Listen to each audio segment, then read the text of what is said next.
Hey y'all, I'm Melody from Wherever I May Roam blog. I created a Facebook Live series called The Good, the Bad, and the Pretty. 100 episodes of travel highs, lows, and hidden gems. It even won me an award. Now I'm bringing it here to YouTube. Bite-sized, binge-worthy, and full of stories that'll inspire your next adventure. So grab a drink, hit subscribe, and let's explore together.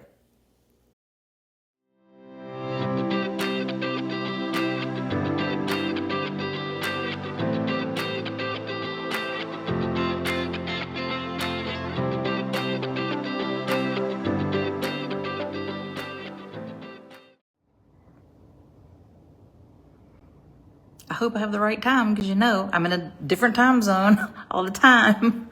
Hey, I'm Melody, your host of The Good, the Bad, and the Pretty. Welcome to episode 62. Can't believe it, 62. So we're in a new month now. Are you happy with the way your 2024 has turned out? Did you do everything you wanted to do? Did you set any goals for yourself? Or are you just waiting till 2025 and start all over again? How has your year been? So anyway, mine has been great. It is bitter, bitter cold, and I'm literally falling asleep. I've had such a busy day. So, hey Mel. We have been pounding the pavement since we got up this morning, and it's now like brutal, brutal cold temperatures outside. So I'm like doing everything I can to stay awake, and it's 6 o'clock where I am. So anyway, welcome to The Good, the Bad, and the Pretty. I'm going to go through these good, bad, and pretty things, and then I'm going to show you where I'm at, because I told you it was going to be a really cool surprise, and it's just absolutely lovely. But I'm going to make you wait for it, right? So Eddie and I are RVing in Alabama right now. You can tell I'm not in my RV. But anyway, we are getting our the USA map that goes on the RV. We are getting the Alabama check. I'm going to check that one off, because our RV is at Lake Lorraine State Park. And that'll happen in the bad. We'll talk about that. But for the past week, what's been going on? How was your Thanksgiving? Eddie and I actually did a meal at a historic hotel in downtown Jackson, Mississippi. It was $45 a person. This meal could easily have been $65 or $70 any day of the week. It was really, really nice at a boutique hotel, and the meal was fantastic. So we had a really, really nice low-key Thanksgiving. We were going to cook, and I actually ended up, this is part of my good. I used to be a caterer. I used to do mega catering for hundreds of people at a time. So I can cook for the masses, but cooking in an RV, I was only cooking for like 15 to 20 people, but we had a couple meals that we were making, a bunch of Christmas cookies and I don't even know what I made. Chicken salad and some pineapple cheese casserole, because a lot of you mentioned that in the Thanksgiving meal, and I was like, I haven't had that in a while. And some homemade baked macaroni and cheese. So anyway, I practiced my catering skills. So since I was doing all this cooking and baking, and I have one baking sheet in the RV and all this sort of thing, we just decided to go out to eat for Thanksgiving. And it was a good call. We had a really nice time. So it'd been a long time since we had done something like that. So very, very fun. And let's see, I got to look at my little list here. So my family has relocated to Jacksonville, Florida. So that's pretty exciting. The other one kid is right now in Vero, one kid is in Jacksonville, and now we're in Alabama. So we're still all over the place, but we're all heading down to be together in just a couple weeks. Slowly but surely getting there. So, hey Linda, how are you? So Eddie and I have been doing a whole bunch of holiday events. If you saw any of my blog posts yesterday, I did a live from this holiday tree extravaganza here in downtown Tuscaloosa. It was a super cool event. It's free, and they have an ice skating rink, and it is no joke ice skating rink. So it was really busy. It's not just like one of those generic things they throw together. And they had the cutest little, I think it was a penguin that, kids that are too young to ice skate hold on to. It was just really cute. But we went to Canton, Mississippi last weekend and did the Christmas festival there. It was the first night of it. We did that. So yesterday we did a historic homes tour. That's going to be happening in the pretty section. But we're doing a Dickens festival tomorrow night. So anyway, we're just getting Christmassy, and you can see by my shirt, I'm merry and bright today. Or it might be backwards for you. But anyway, so hey, my dad's on here. Y'all say hi to my dad. Okay, so as far as the good goes, we toured University of Alabama's stadium today, Bryant-Denny Stadium, and the cool thing is, I'm from West Virginia, so is Nick Saban, and it's now Saban Field and all this sort of thing. So we got to see and take pictures of that. You know, I'm a pro football fan, but there was something special about being at the University of Alabama because, you know, like Roll Tide sets the standard for all college football. So that was pretty cool. And I know that Taylor and Blake were probably very envious of me today. And they don't even know I'm getting Jim and Nick's for dinner tonight. So they're going to be super envious because we were going to feast on Jim and Nick's barbecue tonight. So let's see. I think that's about it. That's about it that's happened for my week. We've been busy. Well, let's move on to the bad, shall we? Okay, so, you know, Eddie and we are RVers. We RV'd full time for a year. By the grace of God, I don't know how we made it because we had no skill, but we just kind of taught ourselves by, you know, a bunch of hard knocks and everything, and we survived. So the RV had been parked until around the 1st of October, and then we started making our way over from Nevada to Mississippi. We were in Mississippi for a while. We were in Colorado for a while. But anyway, we, you know, can set the RV up in probably 10, 15 minutes tops and break it down in the same. So we rolled into Alabama yesterday, and there is a state park here that, hey Linda, there's a state park here in Tuscaloosa that is the last of the state parks to get a total facelift, and it's getting a mega facelift. But anyway, they were going to go ahead and host me so we could like pick whatever spot we wanted and everything. And it's beautiful. It's a really beautiful park. So we pull the RV up to the primo spot that we want. It overlooks the lake. And lo and behold, our RV, we have a fifth wheel. And so there's a little box, yay big, on the outside of it. And so that's one of my jobs is I do all the like electronic stuff. So once we've unhooked from the truck, it's real simple. You just push a button, says auto level. The front of the RV goes down. And then it starts building itself back up until it's level, and it just kind of shifts and all this sort of thing. You just stand there and watch the controls. Nothing you can do. Well, every now and then it grounds out. If the front is too close to the ground, for some reason, I'm not sure why. But anyway, like I said, you know, we only know what we know. But for some reason, it grounds out. And so I have to use the manual settings, which is pretty complicated. But manual settings are not, I can control all 6 jacks and all that sort of thing. You can only control the left and the right side, meaning all 3 of them kind of work together. And so it's kind of a nightmare. And sometimes it works and sometimes it doesn't. We've never had it not work, but last night, there's a balance measurement on the electronic device. So yesterday I worked for over 30 minutes. I was so stressed, y'all. And what happened is when the RV auto leveled, it did auto level. However, the most we've ever seen of the jacks, like meaning the legs that from the ground up to the actual RV, the most we've ever seen is probably, what would you say, Eddie? 9 inches, 10 inches? Probably 10 inches tops. It was raised up because the place where we were RVing was so crooked. It was like really crooked, and it was on a hill. So the RV, the front of the RV, which is the heaviest part of it, was jacked up like 18 inches or more on a little pole. I mean, if you can see this right here, that's how big the pole is. And that is holding the 10,000 pound RV or whatever it is from the base of the RV down to the ground. So anyway, it was just jacked up in the air. The other side was low because, you know, it was low to the ground. Then the side to side, we couldn't get the side to side to work because it kept raising the wheels up off the ground, the 2 wheels in the back. And on the other side of that is literally a hillside like this. So we did the best we could. So it was off like 0.8 in one direction. And then the side by side, I think, was off 0.5. So when you got inside the RV to walk around, you were literally like you were drunk or in a fun house or something. So anyway, it was just comical, but we were both, neither one of us wanted to say anything because we were both really stressed. So we sit down in our chairs for a few minutes. We had a few minutes to kill before we went out to dinner or something. And we just kind of sit down, and I noticed Eddie's walking really, really quietly through the RV, and I'm not moving. I'm just sitting there minding my business. And so finally he says about 8 o'clock last night, he's like, I think we should go get a hotel room because I'm not going to sleep tonight. So mind you, the part that's sticking up out of the ground like 18 inches on these tiny poles, that's also where the bed is. So that's where we're going to be sleeping over that.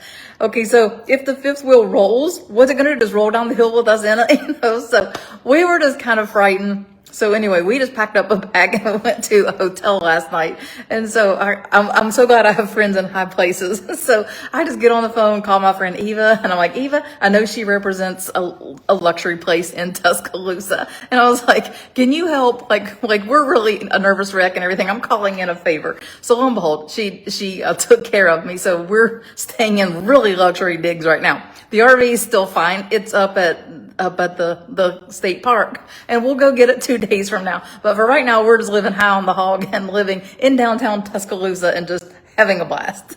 So anyway, that's the bad. It's kind of comical now, but anyway, if you've ever RV'd, maybe you understand, and maybe we're just being too worried about the wheels being off the ground and all that weight on those little 6 legs. I don't know. But anyway, we were just not going to sleep. So we just called it a day and moved on. It cost $87 for our hotel room last night. It was well worth the peace of mind. Okay, so talking about the pretty, we were RVing on Lake Pulaski in Mississippi. Absolutely stunning. I love any kind of water. And you know, we live near Las Vegas, so we don't have any bodies of water to admire. So it's been really nice RVing in Mississippi and just having that lake and just being able to see that out of the back of our RV every single day. That was spectacular. So now we've moved over to Lake Lurleen. And wow, it is really beautiful. I'm not looking at it at the moment because we're in downtown Tuscaloosa, but it's beautiful nonetheless. So the other part of my pretty is yesterday we arrived in time to do yet another holiday event here in Tuscaloosa. It was the Historical Society's Historic Homes Tour. So Eddie and I used to have a Christmas open house. There's a few people on here right now who've been to our Christmas open house. So that was just something we absolutely loved doing when we lived in Charleston, West Virginia. We had a couple, I think, in Vero Beach, Florida. We actually had one. I think we actually had a Christmas party or an open house last year in Nevada too. But anyway, we love inviting friends over, people that we care about, to come enjoy like the holidays and festivities. And we love to like really put on the dog. We have really nice dishes, and we used to have a catering business and all this sort of thing. And so we love cooking and making things look beautiful for the people we enjoy. And it's not anything about being arrogant or showcasing something we have. It's about sharing the things that we have and using them, not just having them to look at. So anyway, I think that sometimes that gets misconstrued, that people, you know, just think, oh, they're going to like have this big fancy party or whatever. No, it's because we really like cared about you and we invited you and we wanted you to have a nice time, and, you know, and so forth. So anyway, so we did this historic home tour, and they had an open house and they had food and drinks and all that sort of thing. So it just took us back to when we used to have these big open houses years ago. So anyway, they had 5 properties that were open. They were only open for 2 hours though, 5 different properties. So we did our best. We only made it to 4 of them. But if you are familiar with Tuscaloosa at all, we went to, I have to look at my list. We went to the Jemison Van de Graaff house, which I think was probably the nicest house. And we went to the Murphy Collins house. That one had live jazz music that was out of this world. I'm telling you, it was so awesome. And then there was a historic cemetery across the street. So, you know, I had to go spend some time in the cemetery because I love that. We went to the Old Tavern, which was actually where the capital of Alabama was at one time. Did you know Tuscaloosa was the capital? Just for a little moment, but still. And then we went to the other one was the Battle Friedman house. So it was just nice seeing these beautiful historic homes, and they're all decorated for the holidays and everything. So that was really cool. So that's my pretty for the week. So anyway, I have something I want to tell you before we take a little walk around this property, and you're going to want to see this property. But if you go on Instagram to Visit Abilene, and that's Abilene, Kansas, Visit Abilene. If you go look at their site on Instagram and you follow their page, and then you find the picture of this pillow, they have these beautiful little birdie pillows that they have custom like made that say something about like cowboys, because, you know, this is like on the Gunsmoke Trail. This is Eisenhower's digs. So they have 4 beautiful pillows, and we're doing a giveaway, 1 a week up until Christmas. And so if you like their account and then you tag somebody on that pillow picture, that something like, yeah, about a Christmas memory, you'll have to read it because I can't remember exactly. But I need a winner for that pillow. So if you're listening to this and you want to win that pillow, we'll ship it out to you. It's super simple, and it's a beautiful pillow. So anyway, again, Visit Abilene, Kansas. Go like that page, tag a friend, tell your friends, like somebody's going to win these pillows. So it might as well be you, right? So anyway, let's have a look. So I am at the Westgate Luxury Condominiums, and I know this property just because my friend Eva does the PR for them and everything. So I've known of this property, but I have not been to Tuscaloosa other than to stop by for lunch. So let's have a look, shall we? We're going to go this way first. So we are in one of the units that sometimes they allow media to come here and stay. But I'm in love with this dining room table and chairs. Isn't it so beautiful? And you know that elephant is everything Tuscaloosa. So there's a lot of elephants. So this is the first room. This is one of the lovely bedrooms. And if my friend Becky Beal watches this, Becky, I don't know how far you are from Tuscaloosa, but you and Larry should come over tomorrow night and spend the night with us. Look at that great soaking tub. Oh my gosh, I'm in heaven. And I love this Alabama. I think is that the theater in Birmingham? Possibly. Anyway, I'm not 100% sure, but I love the looks right here. And look how tall the doors are. I'm guessing those are, Eddie, are these 10-foot doors? I would say that. They have beautiful blinds and I don't know. This property is just beautiful. The kitchen is so fantastic. Hey, Bob, what you doing? Hey, Carol. So here's the Alabama plaid for the bar stools. Love that. But I could really do some catering in this kitchen. This kitchen is just fantastic. So nice refrigerator, nice backsplash, and great oven or a gas stove and everything. Okay, are you ready? Here's a surprise. Look at this. Now, keep in mind, I am right across the street from the stadium, right across the street. I could throw a rock at it. This is right here off the bedroom. So, I mean, this is like nice bedding, like super nice bedding right here. But anyway, you need to sleep 2, 3 extra people. Well, right here it is. It's kind of like Harry Potter under the stairs, only it's just right here in the kitchen. Okay, let's motor on. Okay, here we go. So the island area is so beautiful. Like, wouldn't it be fun to have a cookie swap right there or just bake a bunch of cookies right there? Love this right here. And this, look at this, how cool. Here's your like microwave oven. And then here's your real oven. Like, I love this with the 3 shelves and everything. Oh, that's so nice. They're all Wolf appliances. Here's the jackpot. So if anybody here knows me, we're all about drinking some ice water and some Diet Coke or Coke Zero over ice. So you gotta have like good ice. Oh, they have good ice here. You ready? Look at this cool little ice machine down here. This is what I'm gonna ask Santa for one day. But anyway, so cool. Okay, so let's continue on. Here's Eddie. He's all lounged out. Say hi to Eddie. Okay, so here's the living room. Keep in mind, people are coming here to go to Alabama games. So there's a lot of seating. There's a lot of furniture in here. It's motor on. There's a washer and dryer in here. There's a half bath here. University of Alabama. Let's walk on through here to the primary bedroom. Although both of the bedrooms are pretty huge. This one just has a bigger bed. We've already kind of junked it up. Look at this tub right here. Oh my gosh, I may never come out. So the tub is so awesome. It has a separate shower area. These like huge TVs. Really huge TVs. So stick with me just 1 minute. I'm going to take you outside and show you the balcony. I don't know how much these rent for. I know that you can rent them. I'm guessing you probably rent them by the week. The people who own Turquoise Place and Beach Club in Gulf Shores and Fort Morgan, they own this property. And just to let you know, it has a beautiful underground or a covered parking area, parking garage. And it has a gym. And it has a rooftop patio that's gorgeous with tons of TV screens. There's a pool table upstairs. There's like Diet Coke fountains, little lockers where you can like store your stuff if you're, I don't know if this is like tailgating. Are you tailgating if you're at a building? But anyway, here's the patio. So there are grills here. And then here's the cool outdoor furniture with yet another TV. A lot of TVs here. But anyway, so I am on the back side of the property. So directly across here on the other side of the property is Bryant-Denny Stadium. So you can't get any closer. I don't think there's any closer lodging. But anyway, like I said, I don't know how much this property is to rent, but we did see downstairs, if you're interested in owning a unit, there is one for 1.75 million and one for 2.5 million. Those are both penthouses. So if you'd like to buy a penthouse in Tuscaloosa, you better really love the University of Alabama, right? For that kind of money.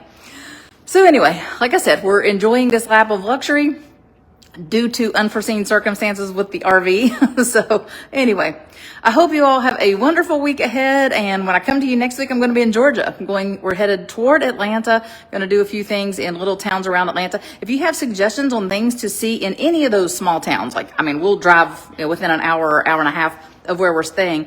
But we just want to see some things in that area. So if you have any suggestions, I would love to hear them. I have not been to that area at all. And then where should we go? Should we go from Atlanta straight to Jacksonville, or should we see something in between there? Anyway, I'd love to hear from you. You all take care, and thanks so much for tuning in. Hey, happy Monday to you. I am nestled in the RV in a cold and dreary Monday over here near Waco, Georgia. I'm actually on Eastern Standard Time, so it's so nice to be on Eastern Standard Time for a while, a couple weeks anyway. So how has your week been? How has your weekend been? And your Monday? Hey, Linda Adams, how are you? How much has the puppy chewed up? I'm anxious to know. Don't tell me he's an angel. So, again, coming to you from West Georgia. This is our first time in West Georgia. We've been here for a few days. And the weather has been just really crap today. And I'm feeling that way too. I don't know why. I just don't feel well at all. I hope it's not some kind of bug, because I have traveling to do tomorrow and hopefully going to see my family in a couple days. So anyway, hey Janet, how are you? So this is episode 63 of The Good, the Bad, and the Pretty. And, God, there's been so much going on. I can barely keep up. Honestly, I'm just struggling. So, I've been enjoying lots of holiday stuff without the stress of it, just enjoying, different towns, holiday events, and all that sort of thing. And I wanted to show you real quick before I dive into my episode. I want to show you these two cute little things I got for the RV. Let me flip it around here. So here's one. I got two of them. So look at our cute they're felt and they're just plastic. They're just so cute. And then I got a red one for over here. So I'm thinking probably next year I'm going to do the whole RV Christmas stuff in those two colors. But anyway, so here's don't look at the toys, Scarlett. Here's our little tree. Thanks to Tuscaloosa. That's the Tuscaloosa ribbon on top. But anyway, so we're kind of festive. And this right here, this is Priscilla's ashes. So we have her with us too. It's kind of creepy, I know, but we have all of our pets' ashes, so we'll take that to Nevada and add them to the growing collection. So anyway, I hope your weekend has been good. Hopefully you had some holiday events. I will say that I've learned in the past 10 days, back in my past life in West Virginia, we owned a company. So the first weekend of the month, we had a company breakfast, usually at Berry Hills Country Club or somewhere similar. And we just had tons of holiday things. We also had to tried to have our holiday open house early because people have things coming up later. And I've realized that literally, hey Taylor, hey Taylor, hey Cheryl, people are literally so busy, the last week or the days after Thanksgiving and the first week of December.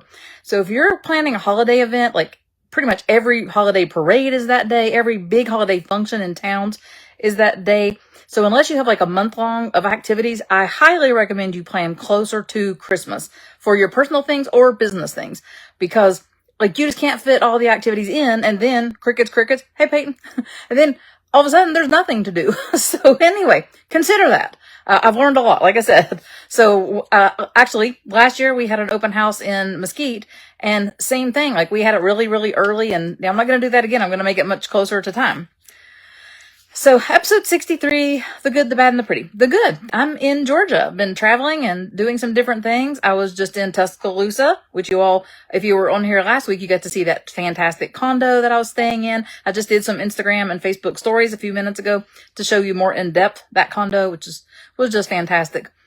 So that was really cool. Then we came over here to Georgia. We've been at another Jellystone property. I really love Jellystone properties. And this is part of Great Escapes RV Resort. They're out of Texas. They have several properties around the country. And this one is super nice, and they're growing like crazy. I want to say they probably have more than 100 new campsites and tiny houses, cabins, all that sort of thing. So super nice place to check out. And then you're pretty close to sightseeing in some smaller or lesser known Georgia cities. So we went to Marietta, day before yesterday, we were in Marietta, Georgia. Super cute town. Again, every holiday thing was going on this weekend. So their historic home tour, which has really great, the signage and everything is so good for that event. It's at night and of the daytime. They have different stops that your bus takes you to and everything. It was really, really well done. Then we went to Carrollton, which have the things that I love, a really good coffee shop, 100-year-old bookstore that had cats. The cats lived there full time, and just a gorgeous little town square. We also had a fantastic meal. I think that the brown dog or something of this nature. I mean, it was primo. We actually thought we'd probably go back there every day and eat, but we've been busy. So we just came from Atlanta. We went to Atlanta and did an overnight there. I wanted to do a few holiday things. And then we also did World of Coca-Cola, the Aquarium, which the Aquarium, it had been 6 years or 7 years since I'd been there. And it was like, it was already good, but it was even better. So that was nice. World of Coke, pretty much the same. But Atlanta, let's talk Atlanta for a minute. I have not been to overnight in Atlanta for, again, 7 years, I think. And, there are some really, really primo hotels there. And then there are your, middle of the road chains, your Hamptons, your Hiltons, your, all the Marriott properties, the Courtyards, all that sort of thing. Pretty much every room, was around, I think maybe like $150 to $170. So for those properties, that's a pretty good price point for a city that has like lots of holiday events and all that sort of thing. Now, granted, it was a Sunday night, but remember, Sunday night, you're competing with all the business travelers. So we got a room for a decent price. So we just decided to make an overnight of it because we were doing a nighttime event. So anyway, we hadn't been to Atlanta in a very long time. We used to travel to big cities for 40 years, lots and lots and lots of big cities. That's pretty much the only place we did travel. And while I enjoyed it, I did not have the thrilling sensation that I used to have when I'd go to a big city. It was just like, these attractions are nice and all that sort of thing, but I didn't love it. I'm not going to lie. I didn't love it. And I think I just feel that way about big cities in general now because I've been to so many little small areas that just, really just wow me and everything. But anyway, needless to say, we did have a fun time. It's an hour drive from here, so not a bad drive at all. So it was nice to see something in Atlanta and do something, unusual. So, okay. So for the bad, let's see. So here's just something from my stay that I wanted to mention because some of you are in tourism, and it is that at our hotel. So we had to do valet parking. That's the only kind of parking they had at the hotel. So then we ride an elevator to another floor. We check in. We had to store our bags because our room wasn't ready. That's fine. But we asked for change. Eddie had a $20 bill, so he asked for change at the front desk, and they couldn't make change. They had a 5 and maybe 3 or 4 ones. That's it. So there goes our valet guy is not going to get a tip. Our guy that we're going to get our luggage from when we get back to the hotel, they're not going to get a tip. And then everywhere we went yesterday was cashless, so we had no money to leave the room steward this morning. So we went downstairs, and Eddie did tell a manager, and she did go to the back and get change, but it should not have had to even get to that point. If you're at a hotel, there should be money. I mean, that's your employees. You're doing your employees a disservice if you don't even have change to make so that they can, possibly get a tip. So anyway, I had not recognized that before, but in these places that are all cashless and all that sort of thing, it is obviously an issue. So, another bad thing. Okay. So Peyton is on here, I think, or was for a second. So our daughter was in a car accident. I've told you all about this months ago because it was literally over 70 or 80 days ago. She lives in Nevada. She had been in Florida, and then she did a 59-day road trip through New England. If I haven't told you about this or you haven't seen it on my page, I'll just fill you in. So she, as a content creator, she and her dog went to get pet-friendly travel ideas for all of New England. She was gone for 59 days. So she came back. She's on her way back to Nevada. She stops at her sister's house. Peyton says 78 days. Okay. Thank you. She stops at her sister's house in Mississippi. She has tickets to go to a concert in Jacksonville, Florida. So she leaves her dog and she's going on her last hurrah to see Alanis Morissette, and then she's coming back to Nevada. As she's driving home from her concert, someone driving a commercial vehicle, which is like a boat kind of service where they're taking people on a boat ride or fishing excursion or something, and they're traveling at 70 miles an hour. A wheel comes off of the boat, gains momentum, hits the curb in between, bounces up and hits the front of Peyton's car, smashes it basically all to hell. The car is smoking and it's crazy.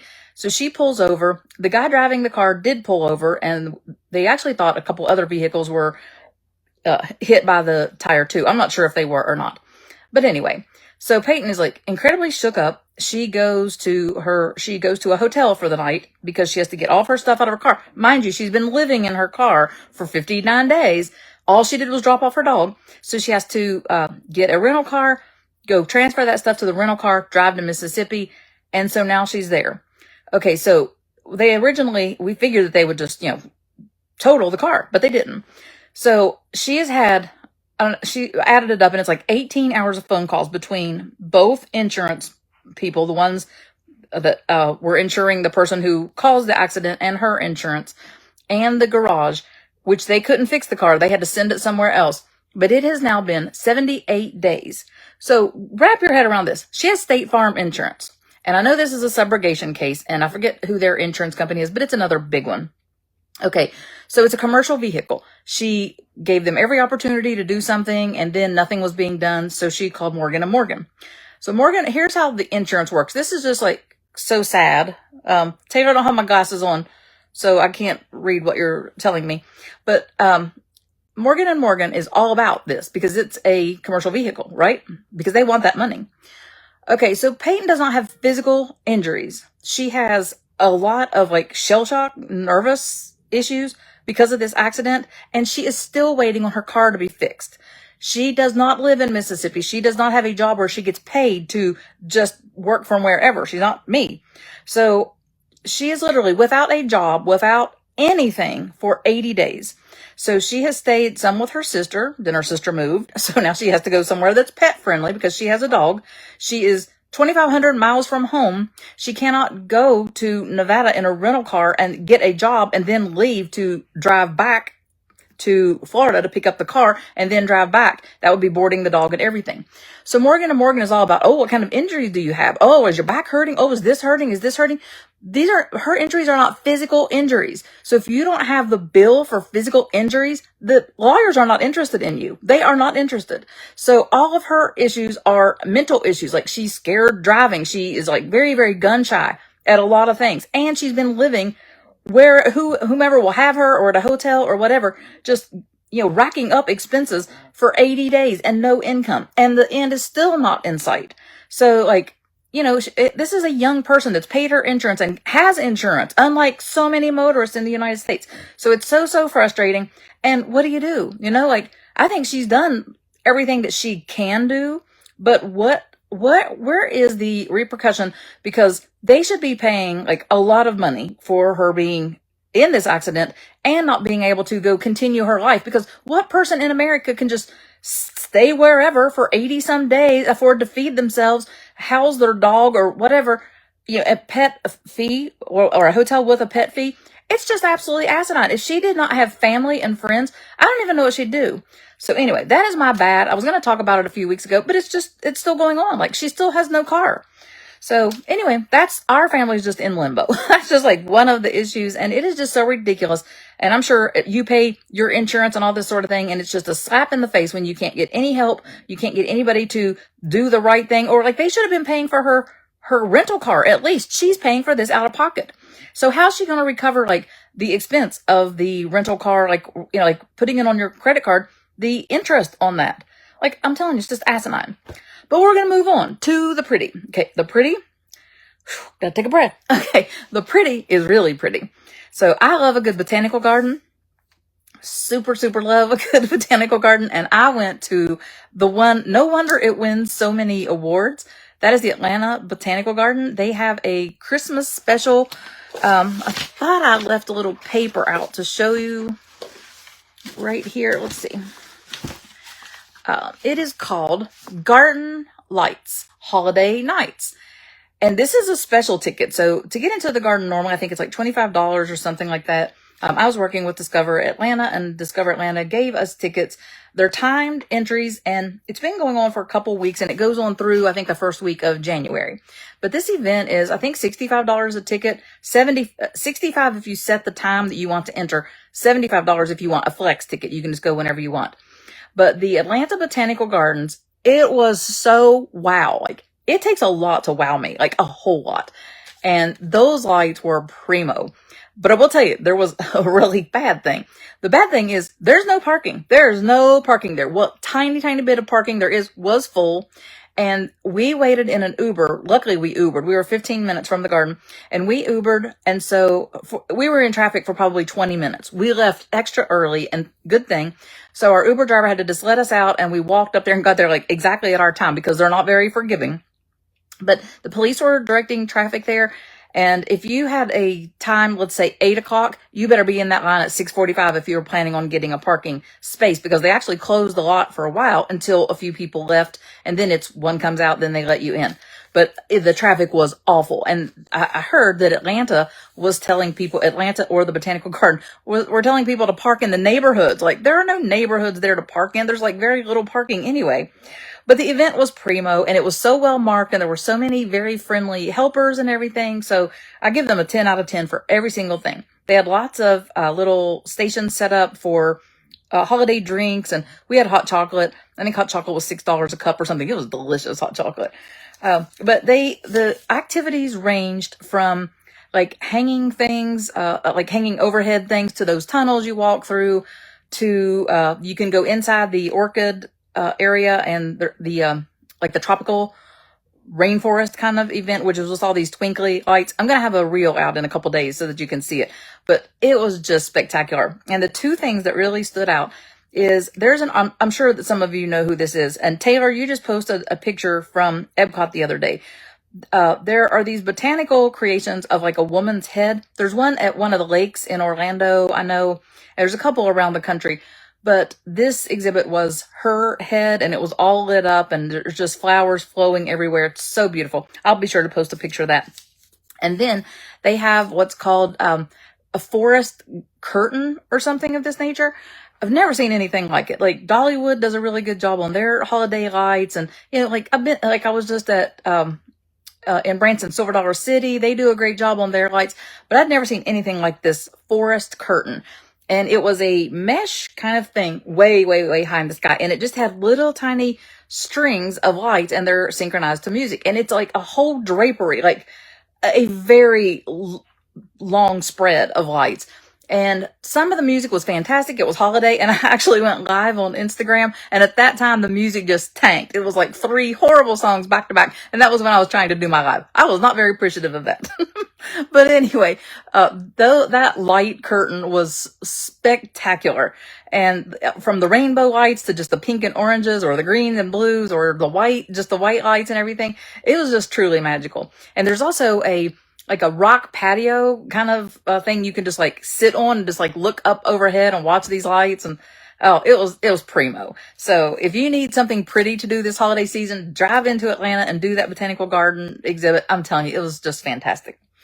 So and along the lines of pretty, when I was in Tuscaloosa, I did the Dickens Christmas night. It was really cold that night, but that was super cool. I love seeing people in costumes of that nature and everything. And that event was really good despite the cold. So, we're going to do the Dickens event in where, Taylor? In Jacksonville? I think in Jacksonville coming up soon. And then we're going to go do the lights in St. Augustine, and maybe go to the Stetson Mansion. My friend JT and his partner own the Stetson Mansion, and it's always beautiful at Christmas. I haven't been in 3 years, so we might need to go pay them a visit. But, where are you seeing your Christmas stuff, and what are you seeing that's really good this Christmas? So I just told Eddie a couple weeks ago, I said, let's take December next year, and besides being with the family at Christmas, let's take the whole month and let's just go see Christmas stuff, places we haven't been. So maybe New England, maybe, I don't know, Alaska, maybe Seattle, who knows? But anyway, just go see some things we haven't seen. Definitely Connecticut, because that's the only state I haven't been to. But anyway, I'm in just such a holly jolly mood just because I've seen so many great Christmas displays and everything. It's hard not to be. And Eddie's got all these presents out. He went and got the wrapping paper that he likes. And for the past couple of years, he's wrapped all the presents, and great. That saves me from it. But he got home and it was raining and everything, and voila, there's like, 2 pieces of tape. That's it. So he had to go back out in the rain to go get Scotch tape. So anyway, I hope you all have a wonderful week ahead. And again, we're headed into Florida this week, so going to go be with that baby nugget Scarlett, who's loving her new life in Florida. I'm getting such great pictures from the family in Florida. All the families in Florida except us.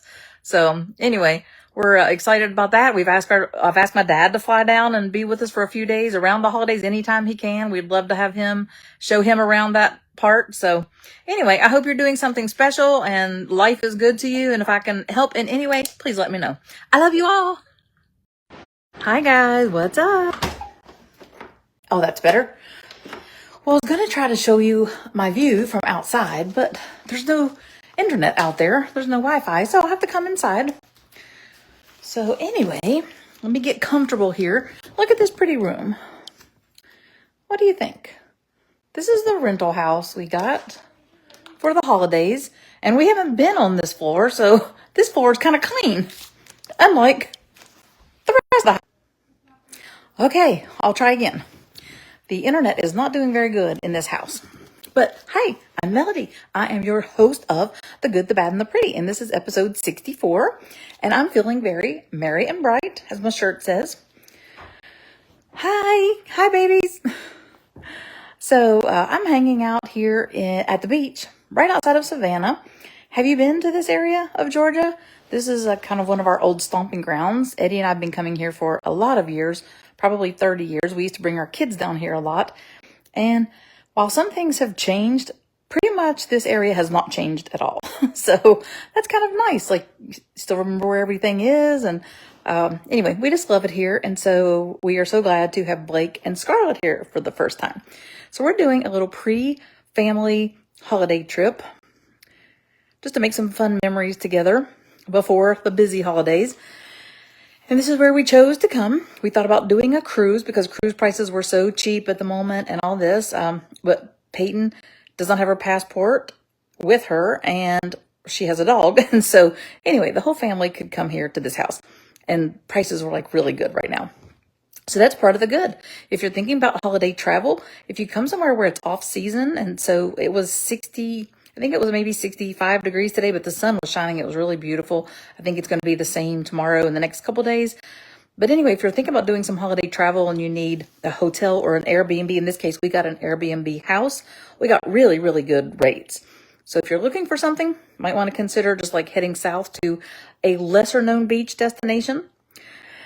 So as far as like the good, the bad, and the pretty goes, I've had so many great holiday activities this year. And one of the things that we've done in the past week since I talked to you last week was we went to St. Augustine to do the night lights there. It was pretty fantastic. We actually went to the main parking building, which is at the visitor center. And I think it's $20 for parking, but that way we didn't have to worry about any headache or anything. It's less than a half a mile away from pretty much everything. So we did that one night. Then we went to the Dickens on Center, which was up in Fernandina Beach, and did the holiday activities there. And that's a 4-day holiday offering. So it was fun. I went to Tuscaloosa to a Dickens event, actually Northport, right beside Tuscaloosa. I didn't think it was as good as that in terms of like the Dickens activities and costumes and all that sort of thing. But in its own way, it was very good, and it was way bigger than that one. So the one in Fernandina Beach actually has all the main drag, of course, has all the activities, but all the little side streets have tons of vendors, and it's really well laid out. So like one little arm offshoot is for kid activities, and one is for like crafts and things of that nature. There was a super cute plant, what is it, like a food truck, only it was plants, that I thought was like really super cute. And then they had a lot of different vendors that you don't see at every kind of function. So that was nice. Let's see, anything else? We've been doing just all kinds of holiday things. So tomorrow we're taking on Savannah. Go to see some holiday things in Savannah. That'll be fun. Let's see, what else is good? So like I said, the whole family's here. We have a rental house, and our house is really nice. It's multi-level. We have plenty of bedrooms and all this sort of thing. The dog is like really happy. If you can see this big cushion here, it's like a giant oversized beanbag. Like it's huge. And there are a couple of them here. And Rooney, our dog, loves it. And it is so comfortable. So we saw something similar to this at Home Goods the other day. They were like $250. I have a feeling this was a little bit more than that. But it's just a really nice addition for just something really casual. And it would be really fun to lay there and play video games or watch TV. I haven't done that yet. But anyway, how was your weekend? Did you do anything spectacular this weekend? Anything you'd like to drop a comment about and tell me about? Hey, Janet, how are you? So that's what's good. I've been with family for a week, and the Lord has blessed me with another day. My health is in decent shape right now. So anyway, that's a really good thing. I'm really happy about that. And then everybody's just like so Christmas cheery and everything. So that's nice. We've had some really great service since we've been up here in Georgia. Yesterday at lunch, notably, and then tonight at dinner, we had really great servers. And if you know me, that is a lot when I'm saying that we have really good service, because I expect service to be at a certain level. That is like, we live in the United States and that's just how it is. We pay for that service with a tip, but some people go over and above, and we've really witnessed that here. So that's really nice. So, hey, Judy, welcome. Okay, so we're talking about the good, the bad, and the pretty. I've done this for 64 weeks, and my friend Pam sent me a Christmas gift, and it was just so sweet. I love a blanket. I wear a blanket like sitting on me or around me like every day all year long. So I'm never without a blanket, and she bought me the most thoughtful gift, and it is a blanket. It's super soft, and it has my blog on it, and it has the good, the bad, and the pretty, and the date that they started. And I just thought that that was so sweet. I love like really sentimental gifts like that, so she really did a good job. Okay, so Taylor says Pam is the best. She's a good apple. So, or she's a good spam, Jan. Okay, so the bad. This is called the good, the bad, and the pretty. So the bad. My bad is going to be the holidays are a hard time for some people, and a really hard time for others. So my family went on a Christmas cruise for 10 years, almost in a row. And we did this in lieu of gifts. So Eddie's parents went, my parents went, and my sister-in-law. So like we have a very small family. So, you know, it was just a nice trip and a nice thing to do. Although Christmas cruises are more expensive than other times of the year. And we did at New Year's. But anyway, it cuts out all the headache of the holidays, and you know, unfortunately it does end up being a headache, but it was just fun. We all kind of did our own thing. We met at meals, we did a few excursions together or whatever, but for the most part we knew where to find each other all the time, and we had dinner together. Sometimes we had breakfast together, but it was everybody's vacation, so you don't have to be together 24/7. But anyway, every year Eddie and I would be like, this could be our parents' last year. You know, because like you start saying that whenever your parents get a certain age. And then lo and behold, it was their last year. It was my sister-in-law's last year. And then my in-laws were killed. So it was their last year. And then my mother died, and it was her last year. So we have all these great memories of the holidays, but my in-laws were in my vehicle, and they were killed in a car accident around Midway, Georgia. So as we were coming up here to Savannah and Tybee Island, we passed the mile marker sign. So when this happened, we lived in Charleston, West Virginia, and I was really close to my father-in-law, and I had this brilliant catering day. I had a catering company and that kind of business. And so I had like learned a lot of things, and I couldn't wait to talk to my father-in-law that evening and share with him the recipes I learned and the new business tactics for making these stir fries for the masses and all this sort of thing. So I was just like on cloud nine from all this great business stuff we learned that day. And I couldn't wait to talk to my father-in-law. And lo and behold, I get a phone call, and my in-laws had been in an accident, and my father-in-law was killed instantly, and my mother-in-law was airlifted to a hospital in Savannah, and she did not recover from that. So we lost both of them in a matter of, just a phone call or two, and it was a really, really hard time for my family. This happened 8 hours from where we lived. We put Eddie on a flight to go down, because at the time we put him on a flight, his mother was still alive. So anyway, it was just an awful situation. And the really sad thing is for me is that they were in my car, which I used for catering and I used for driving my Girl Scouts around. And 2 times prior, they had asked to use my car and I had said no. Because they drove a Cadillac, I drove a Suburban. So if you have driven both of those cars, you know the difference. A Suburban, you just like touch the wheel and the wheel turns like, in an instant. So it's easy to flip over a Suburban. They're top heavy. And unfortunately, I have this gift of something I didn't ask for or whatever. But sometimes I just know when things are going to happen. So 2 times they had asked to use my car and I was like, no, because they were both very good drivers. I'm not saying they weren't, but when you turn the wheel in a Cadillac, like it, bougie turns, holds the road really good and all this sort of thing, totally different than a Suburban. So on the 3rd time that they asked to use the Suburban, my husband's like, why are you not letting them use this car? They wanted to take some things to their new house with them. And so anyway, maybe I'm giving you way more information, but it's just the holidays I'm feeling sentimental. So I'm building you up to this story. So anyway, on the 3rd time, we finally said yes. They took some things to their house in Florida. And as they were leaving their house in Florida, about 10 days later, they were in this car accident. And it's one of those things where I'm getting teared up thinking about it right now. But whenever we drive by that stretch of I-95, this was at 4:30 on a Friday afternoon. And if you've ever driven I-95 on a Friday especially, it is just 3 lanes of traffic, massive traffic going super fast. And it is hard to fathom that someone could flip a vehicle multiple times in that traffic and no other person be injured. Now, of course, they were injured, but no other person or no other car was in an accident. And I feel like my father-in-law, he would never have wanted to cause anybody else any kind of damage or anything. And my mother-in-law was actually driving. It was an overcorrection. She ran off the road, overcorrected the car. But the mile marker sign, a couple years after they were in this accident, we're all still very much grieving. And I was leaving our condo at Myrtle Beach, and I was just really, really missing them, especially my father-in-law, because he and I were really close.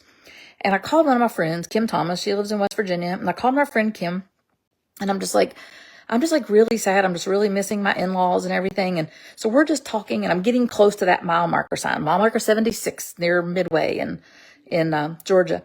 And lo and behold, as soon as I hit that mile marker sign, it started pouring the rain, absolute pouring the rain. And it only rained for 1 minute.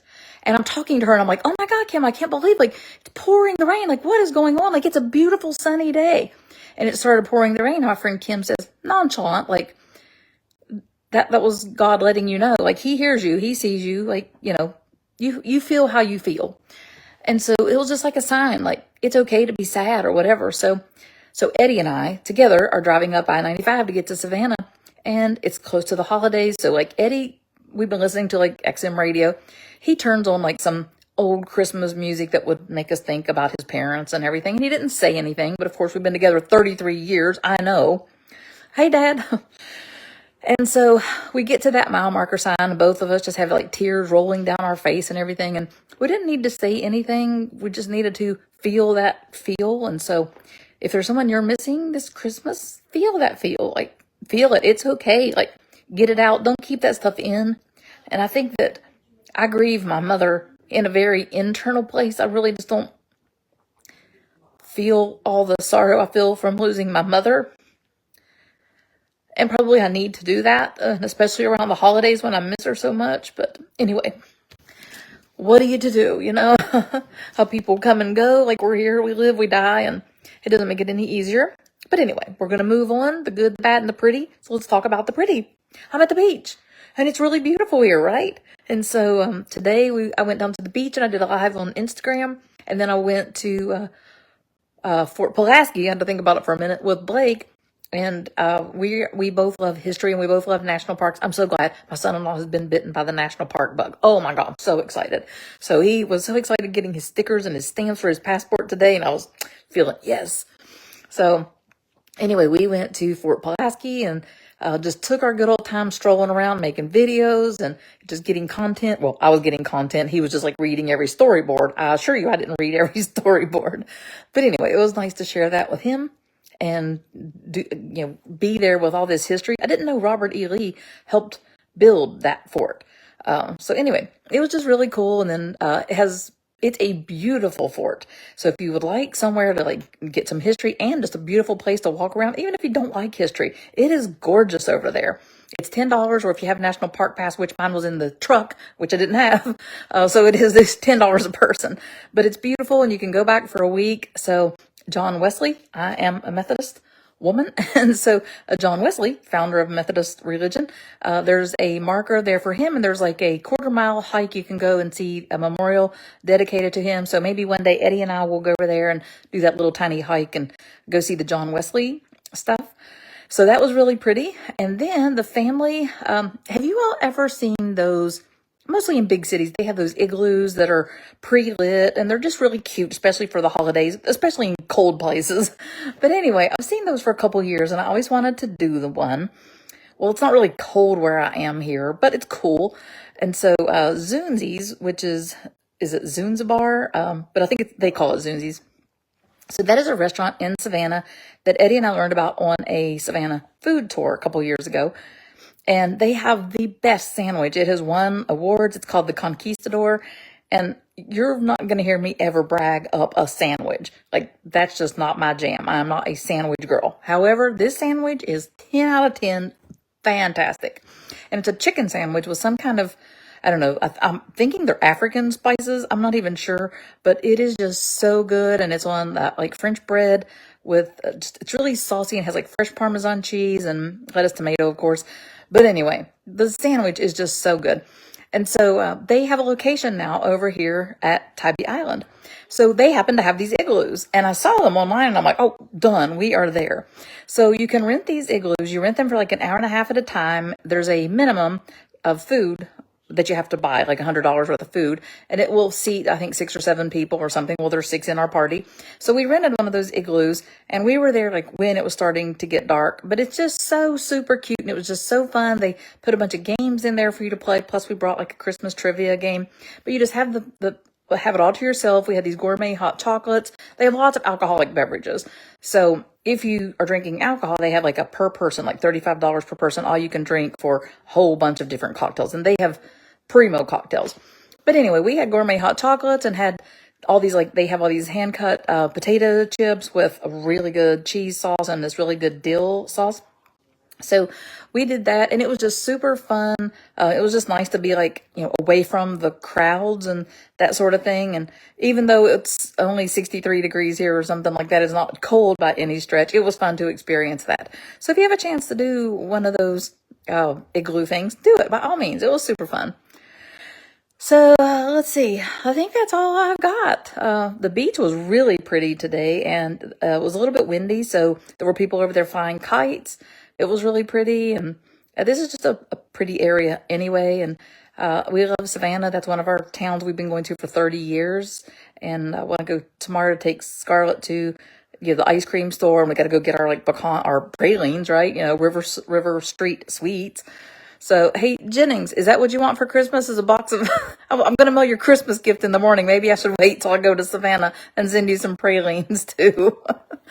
So anyway, I must get to the mailbox tomorrow. I have a truck full of stuff to mail for Christmas. It's been in the truck for like a week because y'all, I don't know what it is, but like where we are in Florida, post offices are like 13 miles away. So that ends up like 35 minutes or something like that. That's crazy. Like I've never lived anywhere where a post office wasn't right around the corner. And so like we're really struggling for a post office. So I knew when we got to Tybee, it would be convenient because everything is like right here. And it is. So anyway, I'll go stand in that line tomorrow for probably an hour to get this stuff shipped. But I hope you have a fantastic week ahead. I'm looking forward to doing some more holiday things. I just got a nod from Kennedy Space Center today. I've been working with Kennedy Space Center for almost my entire blogging career. So at least 9 years I've been working with them. And I'm back, and they're excited, and I'm excited. So I'm headed to a holiday event there on Friday evening. And my dad, who's on here right now, he was my first +1 date at that Christmas party event. So anyway, and Eddie was 1 year, and I don't know which person's going to draw the short straw or whatever to be stuck with going with me on Friday. But anyway, that'll be fun. I love going to Kennedy Space Center, and I did kind of have a goal to like keep meeting astronauts because at that time there were only like 313 or something like that. And I don't know, I've probably met 20 or so at that time. So I mean, that's kind of a fun goal. And I got to meet Buzz Aldrin. I'm not bragging or anything, but that was super cool. And Peyton and I got to ask him questions and everything too. So, and I was just mentioning this today. Elon Musk was supposed to be there that day. This is when the Mars rover thing, you wore the virtual reality thing, and it wasn't virtual. I'll take that back. You wore like the glasses that are 3D or something like that, but you are actually communicating with the satellite thing that's at Mars. And so we were there for the kickoff of that and the software company that made it and all this. And Elon Musk was supposed to be there that day. And something came up and he didn't get to come. So we had this guy who looked like Napoleon Dynamite that took his place. That was like the president of the company or something like that. But anyway, we were holding out for Elon all those years ago. So that should be fun. So I'm sure I'll go live and show you something from Kennedy Space Center. If there's anything special you'd like to see, let me know and I'll make that happen. So you all have a great week, and I hope you have a fun week before Christmas. Talk to you later.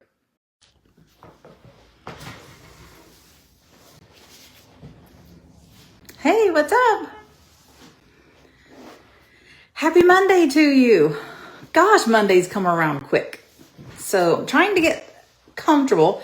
I'm sitting in Taylor's office right now, and I have my phone propped up. So if I look crazy or something like that, the lighting is really weird, and I don't have my glasses on right now, but looking at myself, I look a little bit like Frida Kahlo.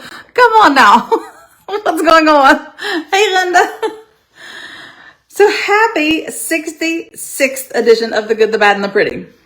I see all my babies are on here, and Scarlett. That's always good. So anyway, and my hubby. So anyway, I'm in a room. It's like, this room should just be devoted to Barbies because it's primarily Barbies. So before we get into this, I'm just going to show you. Look at all the Barbie stuff. Like, that's not even all the Barbie stuff that is here. So anyway, this kid loves some Barbies. She got that from her Jeeps. So I'm wearing Scarlett's headband today because we're closing out on the year and I have nothing festive to my name here. Remember, I've been traveling since like the beginning of October and we're living on an RV. Basically, I'm living at the kids' house now, but the RV is in town. So anyway, I have nothing like dress up or like holiday-ish or whatever. So I bought this for Scarlett in New Orleans and I just thought it was cute. So I'm borrowing her headband for y'all. And then I had this vest. It doesn't really go with this Reagan t-shirt that I have on. But anyway, I'm wearing it for y'all. This is my dress up holiday attire for you. So we are ending 2024. What have you accomplished? What did you fail at? What is in store for you next year? So, it's pretty exciting. I love a good new year, although I'm not a big I don't like to really celebrate that kind of holidays and all this sort of thing. But anyway, so that means I probably won't be up until midnight tomorrow, though most nights I am up until 1 or 2 o'clock. But anyway, it's not a must. So if you're doing something fun on New Year's, I'd love to hear about it.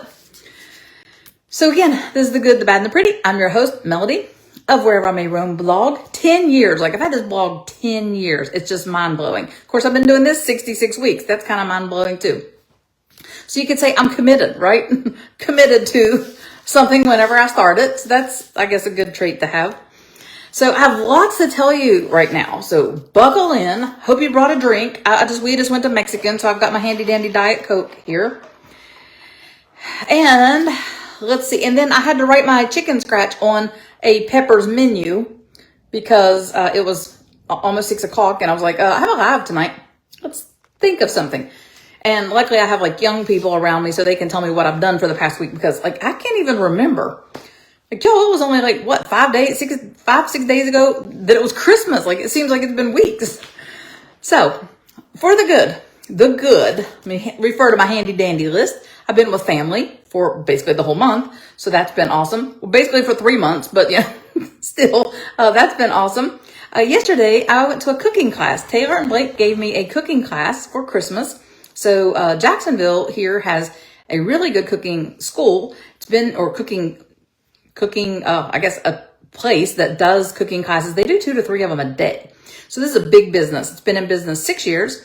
So we went to a cooking class and did made from scratch cinnamon rolls, chocolate cupcakes with peanut butter frosting, chocolate dipped strawberries, and one other thing. What else did we do? sugar cookie cutouts. And y'all, we made all the dough from scratch. We rolled it all out and everything. So I'm 55 years old. It was the first time I've ever made homemade cinnamon rolls. They were so easy. Like, I'm just shocked at how easy they were.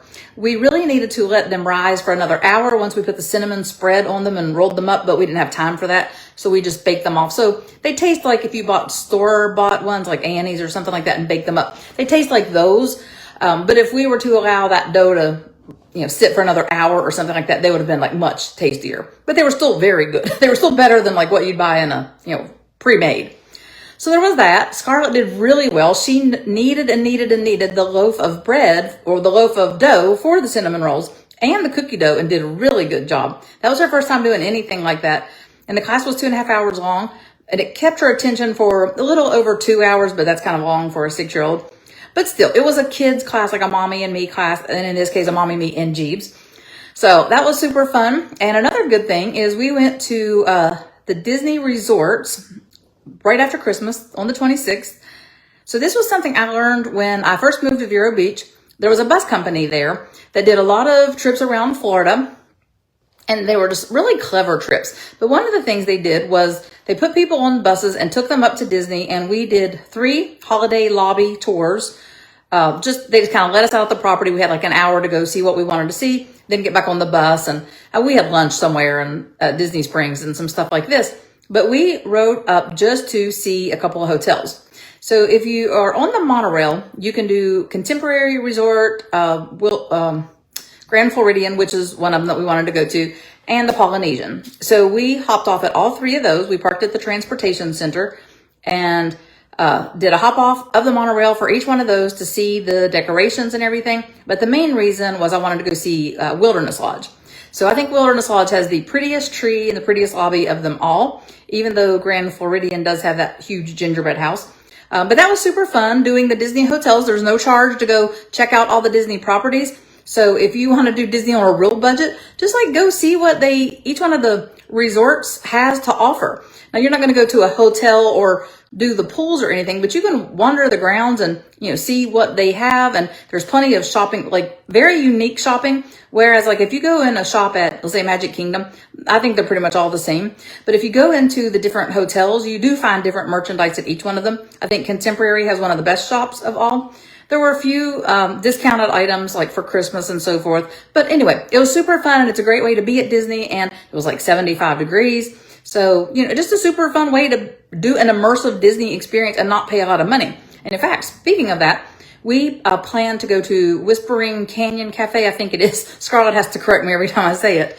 But we did all-you-can-eat skillets. They have a breakfast skillet that's available all day, or a lunch skillet of like pulled pork and all the fixins. It's $26 a person. Y'all, for Disney prices, that's super, super cheap, especially all you can eat. So Taylor says, but there's a fee to park. Yeah, so Taylor is a season pass holder. I used to be a season pass holder too. So if you are a season pass holder, you can park for free at the transportation center. You just go park there and then hop on a bus or whatever transportation is going to get you to the monorail. That is the monorail right there. But anyway, so all the properties are connected somehow. You can even like do free buses, but you might have to make a couple different transfers if you're just going to like park at one particular hotel. So, and we had a reservation for lunch, so we were allowed to park at Wilderness Lodge, and it's like super convenient. So even if you're traveling alone, park at make a lunch reservation, pay $30 for your lunch, and then use that as your parking as well, because you don't have to pay for parking. So broad as it is long, right? $30 for parking to park, or $30 to have lunch and park for free. Okay, so anyway, the hotels were super fun. It was just a really fun day. We were gone 15 hours because my family does not live in Orlando, so it's always a commute. But anyway, we had a super fun day. It was super long, but that's my good for the week. I think it's pretty good. What do you think? Plus, we had Christmas in there. So now let's go straight to the bad. Okay. Do you all like when I talk about something bad? I kind of feel bad. I feel bad talking about the bad, but we all have bad things that happen like every week and everything. And I just think it's a good learning experience for me or us to share what we learn so that somebody else doesn't make that mistake. Or maybe if somebody hears that, they can change something they're doing. In this case, we're going to talk about discount cruise booking. Y'all, I'm no stranger to cruising. I've cruised a lot, dozens of times. I haven't cruised in the past 2 years because, as you know, we had a dog who was elderly and in bad shape, and we just didn't want to leave the dog. So Priscilla passed away 2 days into this big RV trip. We've been going since the 1st of October. And so now, hey, Vicky. And so now we are without dog. We can cruise as much as we want. So we brought our passports over here because we knew we were going to take a cruise at some point in time because we're in Florida. Why would you not? Great discount cruises. So I have my cruise lines that I really love, and I have some cruise lines that I haven't cruised with, and maybe I'd give them a chance or whatever. So, like I'm an influencer. We can pretty much cruise on somebody else's dime, go with somebody else, and they will host us at any time. But sometimes I like to just pay for my own stuff and not have to be bothered with it. And in this case, that's what we wanted to do. I didn't want to work with anybody. I don't want to have any obligation. I just want to go have a nice little trip to do what I want to do. So I get here and we're looking at a cruise and I'm trying to juggle dates because we have some things planned. So I've got a few things on the books that can't be changed. And then I go to New York later in January. So I have a very short window of time to fit in a cruise. So probably for 20 years, I have used Vacations to Go occasionally to get a discount cruise. And just to give you an example, I think we used Vacations to Go to do a Baltic Capitals cruise in Europe, which was like $999, which is a super great deal. But anyway, I think I've used them 3 or 4 times, and it's always been a very good service. With that being said, again, it's Vacations to Go. If you're not familiar, you sign up with an email address, and then you're privy to this spreadsheet of cruises, and you can book pretty far out, or you can book last minute deals, and it's every cruise line. So it's organized in a nice fashion. You can pick how many days or what port or what area you're interested in cruising in, and it'll show you what the rack rate is, which really means nothing, and then what your discount is to get the room. So like if you're looking at a Disney cruise, probably the most you're ever going to see is like a 3 or 4% discount, if that. If you're looking at let's say an MSC cruise, you might see 77% discount, 80% discount. They're just not as popular. There's a ton of them. If you're a cruiser like me, going on a 3 or 4 day cruise is just laughable because it just is. You're either a diehard cruiser, like you cruise for a week or more at a time, or you cruise for those couple little days. And there's a world of difference in 3 and 4 day cruises versus a week cruise. Okay. You still with me? Okay, so Vacations to Go has really great discounts. Even I have cruised with every cruise line except one. So when I look at the discounts that I can get as a repeat cruiser, many of these cruises I've cruised with 10 times. It's still not as good as the discounts I can get on Vacations to Go. And there's no hidden fees. So what you see, you multiply by 2 for the double stateroom, and that's your fee. There's no like extra port fees. It's already included and all that. So I've been using Vacations to Go almost as long as Expedia, second party or third party company. So I don't know of any other service that's exactly like Vacations to Go, but I know it's still super popular. However, the website has not changed, I don't think, in 20 years. It might have a couple more filters, but that's about it.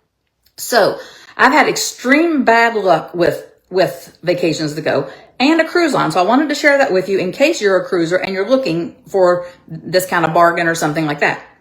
So what I have learned is that Vacations to Go is not in real time. So that means if I see a great deal, I better get on the phone. And you have to do this by phone. So you always have to call Vacations to Go. There's no online booking. So there's a ton of agents. You'll get a different agent every time. And for a while, we had an agent that we just like dialed their extension number and dealt with that one agent all the time. They already had our details, so it was super easy. But it's been years since I've used them, probably 10 or more. No, I'll take that back. Peyton and I did a cruise with Vacations to Go, I think 8 years ago. So anyway, I called about 2 cruises that were showing that they had availability for a super, super great rate, and they were sold out. So they were trying to sell me on a suite that was literally 6 times more than what I was wanting to pay. So I don't know what has come over me. I love getting a good bang for the buck. And I just love getting a deal. And I don't want to be like, I'm not like playing that game like Kohl's does. So like, here's this shirt, it's $90, but with this 100% off our sale price, it's only $8.99. I don't want that kind of deal. I already know what that kind of marketing is about. I want a deal where it's not a perceived value, it is a value. So I think I've told you all like how many comps we get in Vegas and all that sort of thing. So like, I can't wait. I have like all these goals for 2025. Like I want to take $500 and do just free nights in Vegas and spend a whole week in Vegas for $500. I'm going to do that in January. So stick around. But anyway, I don't want to pay a lot of money for a cruise. I don't care what your cruise line offers. I just want to go relax, enjoy a hot tub, maybe an afternoon tea, and that's it. I don't care where we're going. I've already been there. I don't care what cruise ship it is, anything. I just want the cheapest price possible. And I'm also trying to go out of Port Canaveral or Jacksonville because that's the part of the state I'm in.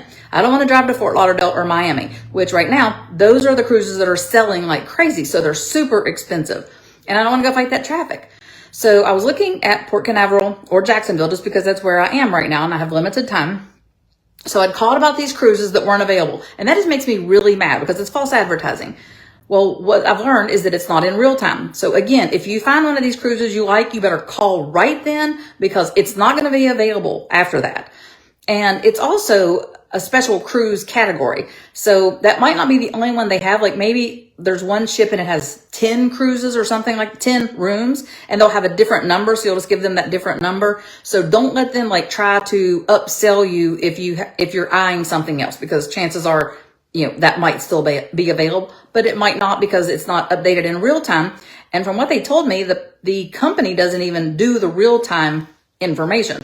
I guess the people who sell the cruises, whoever you book with, sends it to some third party, and that third party updates it. So whenever you're looking at vacations to go, you'll see sold out show up, and that cruise will still hang there for a couple hours. There's no rhyme or reason. And then it will drop off because that cruise is sold out.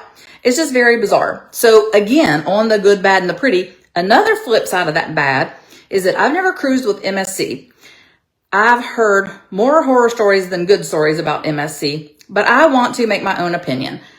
I'm not thinking it's going to be a cruise line that I'm going to love, but I would like to see for myself and not just take other people's words for it. So there's a lot of MSC cruises right now, and they're super short cruises. So I can fit that in. Like I only have like a 4 or 5 day window. So again, I'm going on a cruise that's short. That's not really my style of cruising, but I'm just going to give it a try for the sake of I want to do this cheap cruise and tell you all about it. So MSC, I go to the MSC website and I see on the MSC website, here's the cruise I'm looking for. 5-night Western Caribbean, starting at $335 per person. So when I click that to click into the cruise, it then gives me a rate of $1,493 per person. That's it. That's the only choice. It's either that or nothing. There's no other choice to pick. So that $335 is just a lie. That is not available. And I've clicked into the button and now there's nothing. So I pick up the phone and I call MSC. My little old lady was from Birmingham. She was so nice and so sweet, and I love her accent. And so she's like, oh no, like the only rooms we have are $1,493. I said, yes, but when I look at your website on the front page, here's what it's showing me. So she goes to a private browser, pulls up what I'm looking at, and she says, well, you're right, it does say this. So then she has to put me on hold. I'm on hold 26 minutes. Now, it is 2024. If I am calling a cruise line to book a cruise, and I've been on that line for 24 minutes and you haven't taken money from me yet, or you haven't answered my question, you have a big, big, big problem. MSC, this is for you. You have a big, big, big problem. And I don't know how you fix it, but it is 2024. You better get on the fly because 2025 is right around the corner. So anyway, lady comes back and she says, oh, that's because for 2 people in the cabin, plus all the fees, that's the rate. And I said, there is no way your port fee to the stupid Caribbean can be like this much money. It's like $500 a person. How is this even possible? So she puts me on hold again and she comes back. Oh, they don't have any inside rates available. That is for some nicer room and a bunch of perks. So again, false advertising. So MSC not booking that cruise because that is false advertising. So I've just been like really burned by cruise lines. And so today I'm on Vacations to Go. I'm just like refreshing it to see what's up. And I find a cruise. It's a Carnival cruise. It's a short one, but it's super cheap. So we're going to go on this Carnival cruise and see how it is. It's an older ship. I haven't been on this one though. But anyway, sometimes I like the older ships. I don't mind that at all. But like I said, I don't even know where we're going and I don't care. But we've booked this cruise for super cheap. It's like $350 a person, no additional fees. That's it. So let's go, right? Let's just go see something, take some pretty pictures. That's all I want to do anyway. So moving on, good, the bad, and the pretty. What are we going to talk about for the pretty? So for the pretty, okay, do you take advantage of free museums? Again, I came live to you a couple days ago from the Cummer Museum in downtown Jacksonville. It's a fabulous museum. It's $20 admission, and this is one that since the first time I went, like 5 years ago, I knew they had free nights. I think it's a healthcare agency possibly that pays for one night a month which is I think the last Friday evening from like 4 to 8 or so, you can go free to the museum. And it is a big draw. So I've had that on my calendar since I left home in October, that I'm going to the Cummer Museum the last week of December. So it took Taylor and Scarlett with me. It was raining, unfortunately, but the Cummer Museum has great artwork. I mean, they have Rembrandt, and they have one of the Andy Warhol, like most famous, four painting pieces. And they have like beautiful statues. They have gorgeous gardens out back that overlooks one of those bridges. I don't know. Jacksonville has a lot of bridges. I don't know them. Apologize for my ignorance, but it is just a really great museum. And a lot of people were taking advantage of it. They have a great cafe. And so $20. So the museum would have been $55 for me, Taylor, and Scarlett to go to if we had not used the free nights. So Jacksonville also has they also had 4 days in December that another organization sponsored the free admission. And some of those were of the daytime. So if you want to go to a museum or something like that and your schedule is flexible, by all means, look. And sometimes you have to really search. They're not going to just put it on Sarah, you were with me when we went to that museum, the Cummer Museum. So anyway, just search. So it's not going to be on the front page screaming out at you, hey, it's free if you come on this day. They're not going to do that, because why would they? They want to take your $20 per person. So go to the website and just look at all the different things. Look under admissions or look under visit and all that, and just keep scrolling to the bottom of that category or wherever you might go. Spend a couple minutes. It's worth your time. And find out when the free days are. So I know when I lived in Vero Beach, McKee Gardens they only had like one free day a year, but still that's like $30 or $40 free admission. And then the Vero Beach Museum of Art had a free day every month. Pretty much I think all museums have a free day. And maybe pick up the phone and call. Save yourself time. Pick up the phone and call. Hey, when can I come into your museum free? So that's a really good idea and a great way to save money. And going into 2025, I'm going to help you all save money. So remember these tips. So anyway, that was really cool. Like I said, the gardens are fantastic. And where I've been travel to me is a way to answer another Jeopardy question. I love that. Makes me so much smarter on Jeopardy. And so a few years ago, I learned about Anna Hyatt Huntington. She did all of the sculptures and everything at Brook Green Gardens in South Carolina, right outside of Myrtle Beach at Murrells Inlet. I think it's one of the best outdoor gardens in the whole country. And as soon as I walked into the Cummer Museum, I walk out into into their gardens and everything, and it's getting ready to rain, so I'm kind of in a hurry, and I'm like, bingo, that's Anna Hyatt Huntington. So I was like feeling it, like beating my chest, because, oh, look, I knew something. So anyway, that was really fun. Traveling makes you smart. Okay, and so, I went to the Disney resorts, and they're very pretty. And let's see, I have something else on here, but I can't read my writing because, again, it's just chicken scratch on a menu. Pretty. Yeah, I don't know. Maybe that's all. Let me put my glasses on. Or I could have worn these for you. These are Scarlett's new ears. Aren't they so cute? And they have little pearls on them and the sequins. Can't wait to see her wearing those. Should be so cute. Okay, a pretty museum. Cummer Museum, free admission, gardens. Oh, that's all I have on there. Okay. I guess that is it. Yeah, I've vented about everything. So, yeah, and you can join Sarah on her first cruise with Sarah. So there's the link down here. Especially if you've never been on a cruise. It's really fun going on a cruise with a lot of people. I've been on a cruise with many friends, and it's just fun to see your friends on the ship, like wherever you go.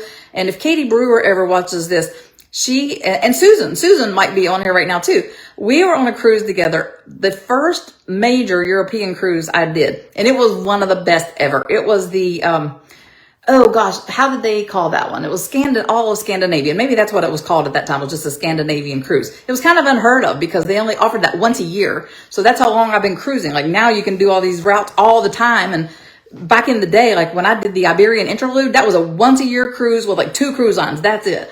So anyway, I'm old school cruising.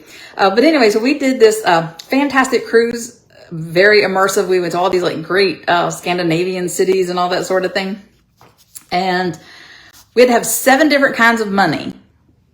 And I had to go to the bank and exchange money and get it and put it in an envelope and write down what kind of money it was and what country it was used for, because that's a lot to keep up with, especially like in those days. But anyway, luckily things have come a long way since then, right? So I guess that's all I got for you. But anyway, that cruise was so much fun because we just like met so many people on the boat, and then we had 8 of us on the ship in our group to hang out with and everything. So Sarah's cruise will be super fun. You'll have, you know, like a group to do things with, and then you can do things on your own and all that. So I know Carrie's going. It'll be her first cruise. I'm so excited for you. So anyway, that's a great way to do it. Sarah is sailing with Celebrity. I've only cruised with Celebrity once. And she just did that ship that she's going to be on. Was it last week? I think it was last week, the week before Christmas. And it looked super fun. It's a beautiful ship. I guess that's all I've got right now. But cruising is going to be in the future. I got a lot of fun things coming up. I'm going to New York. I haven't been to New York in 6 years. I've been to New York over 100 times. It does not excite me like it does most people. I'm telling you, I'm going to a conference. Otherwise, I could really care less. But my friend Angie is joining me. And we've traveled the world together, but we've never been to New York City together. And so she was just telling me that Restaurant Week is while we're there. And we've got a whole bunch of really fun plans. So, and it's going to be over my birthday. So that's going to be super fun. I'm anxious for that. I want to hear what your New Year's resolution is. What's your New Year's resolution? Mine, I think, besides, I'm going to try to be kinder. One of my kids was telling me about my delivery just being hateful. And I was telling her how I talk to people all day, every day, pretty much. And so, like, I'm not trying to be a know-it-all. I've done a lot of things, and I have a lot of experience, and I'm going to try to curb my tongue with my family so that the delivery is different, because obviously they're offended or something. So I'm going to try that. I'm also going to try to travel better, save money, do things differently. And I'm also going to try to be a little bit more organized. My life is chaotic in a lot of ways, like on my computer and stuff like that. I mean, there are like 15,000 inbox messages and hundreds of thousands of pictures all over the place and everything. I'm going to try to get those streamlined and do better at that. So what are you doing better or worse in 2025? Maybe you want to go the extreme opposite.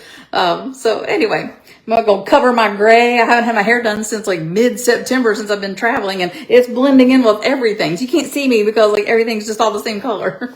So you all have a very happy new year, and I shall talk to you in 2025. Make it a good one. Every day counts. Love you all. Hello. Happy Monday to you. I'm coming to you early today, very, very early, because I am almost on the high seas. So Eddie and I are on the Carnival Glory, and we're going to be heading out to sea very soon. So depending on where I am on the ship, I've already lost my cell service. So I thought I'd come up here on this little deck. I'm in an alcove, kind of where you get checked in to do your lifeboat drill. So I'm coming up here, and it's kind of echoey and all this sort of thing. I hope that they don't make any announcements because it's so loud and obnoxious. But anyway, this is episode 68 of The Good, the Bad, and the Pretty. And maybe you'll just watch it at 7 o'clock or whatever time is your normal time. But anyway, I wasn't going to break my tradition or my spree of 68 episodes, right? Because that's a really long time. So how has your week been? Mine has been better. We'll talk about the good first. We'll stay in order. But the good was that I went to Disney for the first time in a while. The family went to Animal Kingdom, and we were in Dino Land right before it closed. Yesterday was the last day you could go do anything at Dino Land. They're closing that for huge refurbishment, and it was time. It was very much time. And let's see what else. We went over to Disney Springs for the day. Anyway, I clocked in like 7.5 miles and was so exhausted. Like my legs were dying, and we had a 2.5 hour drive each way. So 5 hours on the road, a whole theme park, and Disney Springs was really, really exhausting. I'm way out of touch for it. So anyway, a Disney ticket, just to let you know, a Disney ticket runs between like I'm going to say $139 to $179, depending on the park and the day. And that's not a park hopper pass. That's just one day, one park. So they had several Florida resident specials, but I could get a Florida annual pass for a little over $400. That includes parking. Parking is $30. So my one visit to the park that day was going to be, I think, $159 plus parking, $189. My pass was just a little more than 2 visits to the park. And now that I have more family living in Florida, I'll be back way more often. So I went ahead and bought the annual pass. And get this, I can't even believe this. This is a real good. So anytime I get a bill for anything, I pay it immediately, like for the whole year or whatever, because if you add up how you do the installments, it ends up being about 25 to 50% more. So I just pay it all at once. Well, with the Disney annual pass, you can either pay it all at once, or you can pay a down payment of like $208, and then, or something like that, one something, and then you finance the rest over 12 months payment at 0% finance. So it is exactly the same to spread out the payments as it is to pay it all up front, which I thought was pretty much unheard of in today's day and time, right? So that was good. And as far as I'm on a cruise, so that's good. We're headed to the Bahamas. I have not been to the Bahamas since 2010. December 2010, we just flew over and did a trip to Atlantis. But it's been a long time since I was in the Bahamas on a cruise. Very, very seldom, actually. So anyway, we don't have any plans to do anything special. There was an afternoon tea at a pretty swanky hotel that I was interested in, but I didn't book. And I'm glad I didn't, because I'm really, really sick, and Eddie's sick too. So that's the bad. I'm really sick. It's been a couple of really miserable days leading up to today.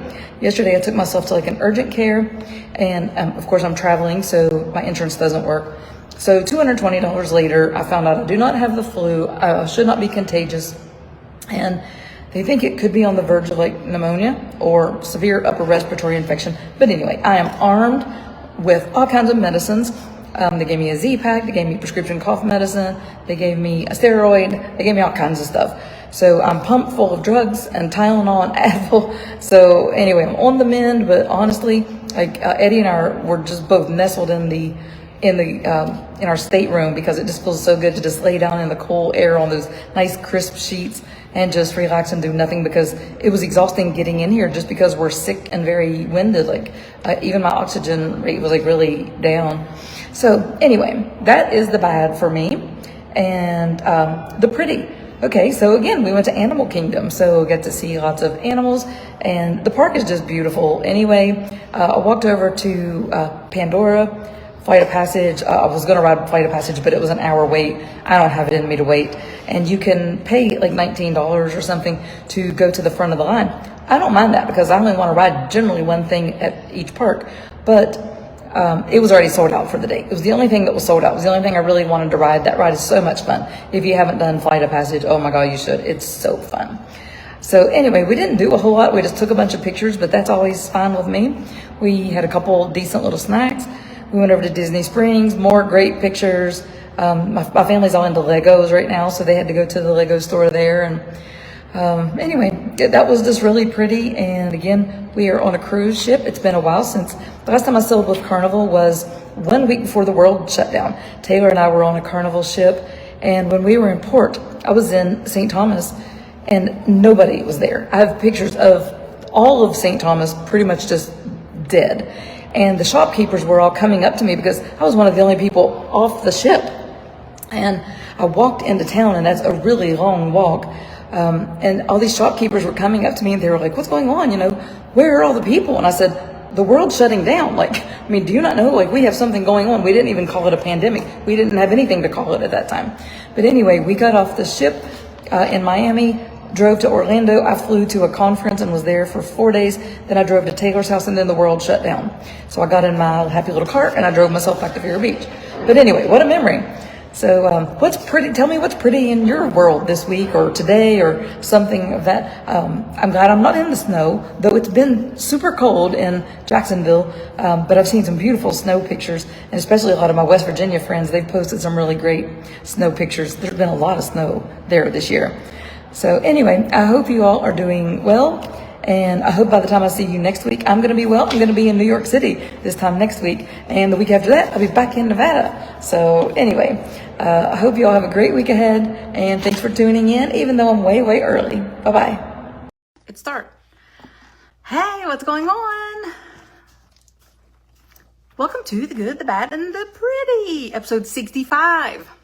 I'm trying this hands-free this evening. You'll have to scoot, okay? I have a special guest. Hello. Look here. So, Peyton is sitting on her bed.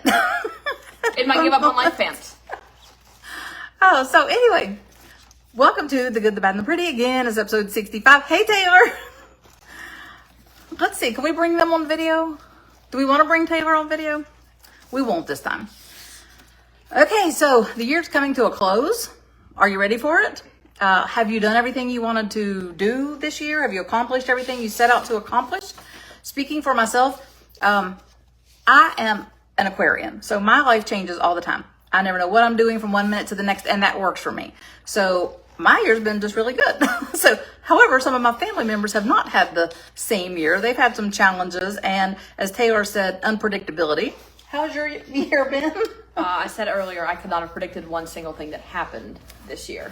So It's been a good year. There was a really bad experience at the end, but before that, it was a solid year. So you didn't have your car back last week. We were telling you that Peyton was like 90 some days without a car, and she actually got her car back a couple days ago. 90 some days or something like 89 that. days. After an accident that was not her fault.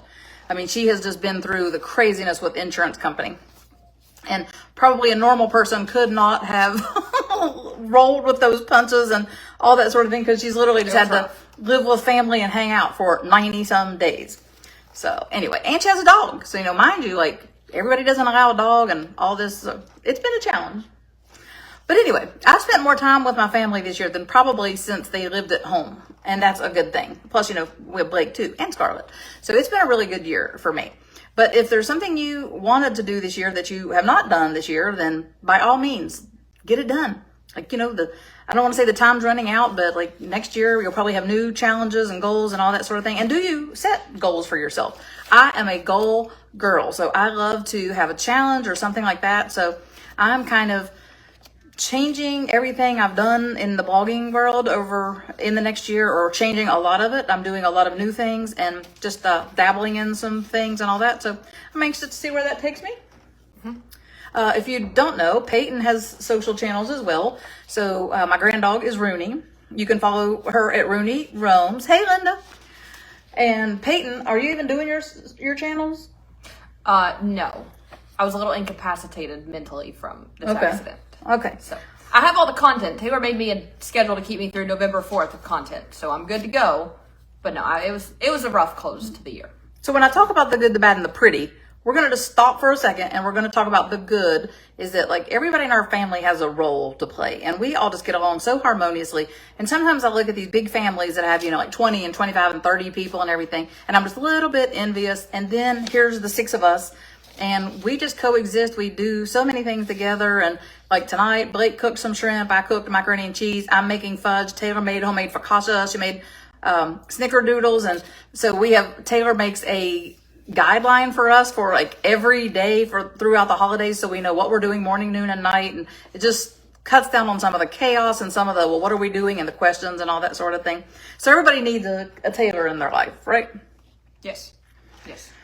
So last week I came to you from Tybee Island, and since then we went as a family over to Savannah for the day. That was super fun. So as far as my good goes, my good is I was invited to Holidays in Space at Kennedy Space Center, and I used to work with Kennedy Space Center a lot when I lived in Florida. So I was thrilled to be like back on the list and go do something fun for them. I have something really special coming up first of the year with Kennedy Space Center, but for now we did Holidays in Space, and that was super fun. We were a little bit late getting there because of the traffic. I had forgotten how horrible the traffic is in Florida. Don't miss that. But anyway, it was a fun event. And then, like I said, the family went to Savannah. And we used to take our girls to Savannah a lot when they were younger. So I decided I was going to treat myself to a proper afternoon tea. I came live to you all. Maybe you saw it, maybe you didn't. But the Griffin Tea Room is one of my favorite tea rooms in America.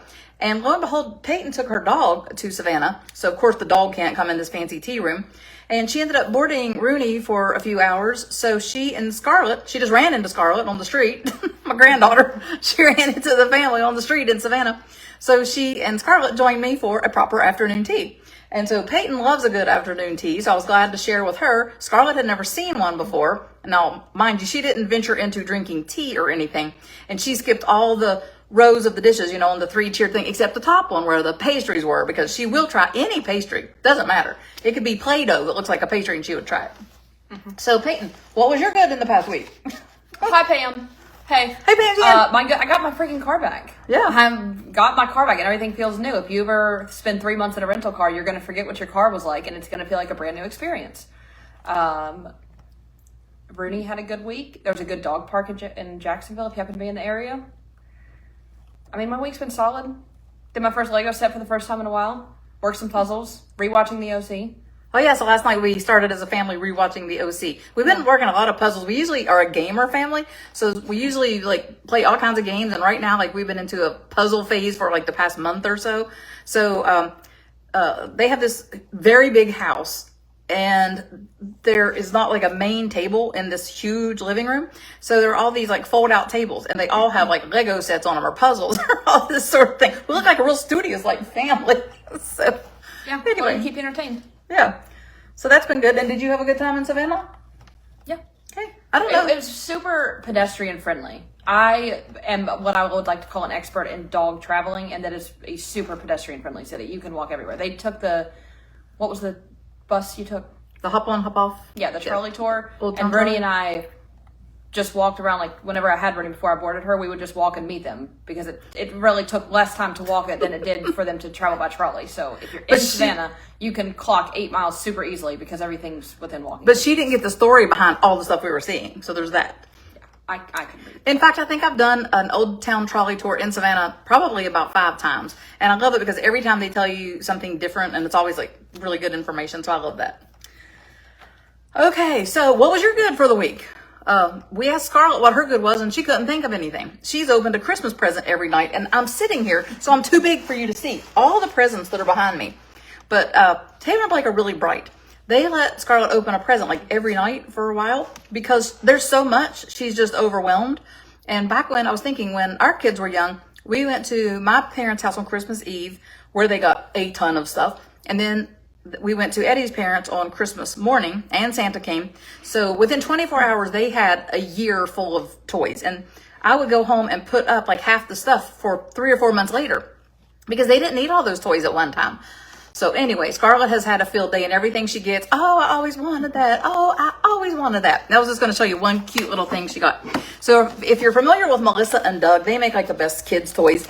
So this is a cute little pizza kit. So she has just been making pizzas and delivering pizzas. It has a pizza box, and here's the little pizza stone, and has these little pieces that have Velcro on them. So you can put all these toppings on. There's mushrooms and pepperoni and green peppers. It has the shaker jar of cheese, and it has the cutter, and it has money. So you can buy your pizza. I don't know who's buying pizza with money, but she literally played with it for like 4 hours the other day. So I think anytime you buy a Melissa and Doug toy, it's always a star. Yeah.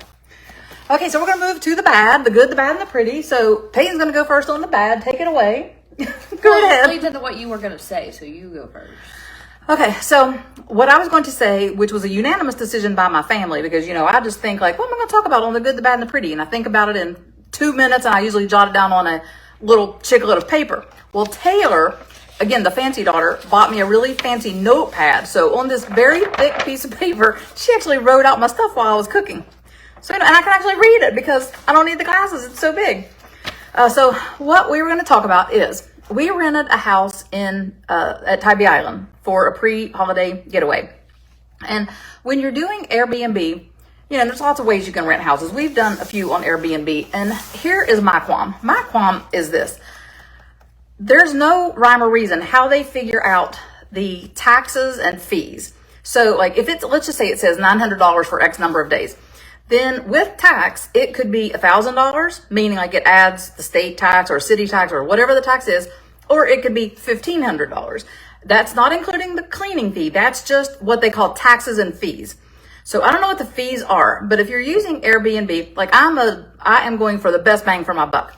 So if I have 4 places, which in this case I did, here are 4 places, and the base price was about the same on all 4 places. So it was like $900 to $1,000. Okay.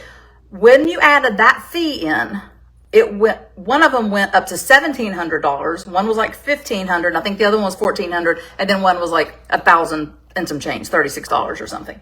So I don't know how Airbnb gets away with that. And I don't understand why it's not just like a set, you are in this state, so this is the amount. Because if not, you're just inflating the price, and that's just like lying and stealing to me. So I don't like that. But the family consensus was if you advertise it, you should offer it. So in our case, we had a 3-story house. Now, none of us are incapacitated. We didn't need an elevator. However, this house said it had an elevator. So if you say you have an elevator and we have to park on the base floor and the bedrooms are on the 3rd floor, and the kitchen's on the second floor, and we're bringing in, bottled water and all that sort of thing. It's nice to think, oh, they have an elevator. This is going to be so helpful. Well, it was locked. And in fact, I had to call the main number to even get in the house, because these are all, like keyless entry. So when I go to the front door to key in the keyless entry, it is like a 1990s lock, and it probably took 20 minutes. So in the message you get from Airbnb, they'll have a number like, so-and-so are your host and hostess. So call this number if you have any problems. Both numbers they gave me were both dead numbers. They'd both been disconnected. So I called the number on the front of the house, which is like the rental group that oversees the house. And so I talked to some man. Luckily, he answered the phone. And he was like, oh, we've been having a lot of issues with that lock. Can you just try again and try again? So finally it worked. But it was a big inconvenience for me. It took about 30 minutes start to finish. And that does not sit well with me. So she wants to add more onto the same issue about Airbnb. So it kind of ties in with what Melody's saying about her bad, dog feeds. I understand, dogs shed, and some dogs are misbehaved, and you might need a deposit for rambunctious dogs that can damage stuff. But Rooney, for example, I have spent hundreds and hundreds of dollars staying in hotels with Rooney and Airbnbs. So there's not Rooney and I just stayed at this hotel in Bureau for 2 weeks, and they didn't charge a pet fee because they saw that Rooney was a well-behaved dog. So in cases like that, again, I understand dogs are subjective. Not every dog is the same, but getting quoted $150 for a pet fee, or in this instance, I think the pet deposit for the Airbnb we stayed at there was $75. So to me, with someone with a well-behaved dog, it just seems kind of odd. How much are you actually cleaning? If your cleaning fee's $120 and you're charging $75 extra for a dog to be there, what are you not cleaning when a dog's not there? I don't really care about the baseboards being clean and stuff, but you know what I'm saying? To me, that in some cases, it's very bizarre to me that I'm paying almost as much to have my dog at a hotel or an Airbnb as I am for staying there.